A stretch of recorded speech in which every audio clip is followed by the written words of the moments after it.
Hediye.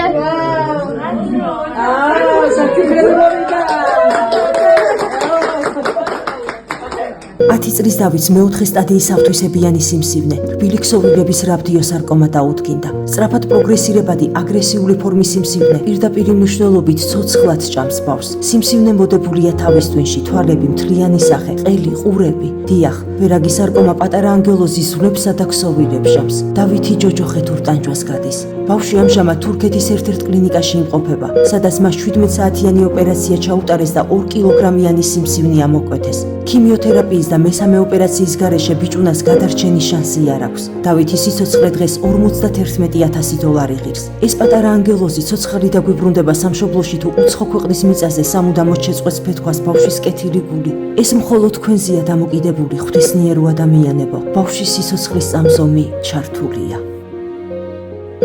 გადარიცხეთ ნებისმიერი თანხა ჩერნოვეცკის ფონდის ოფიციალური საიტის მეშვეობით.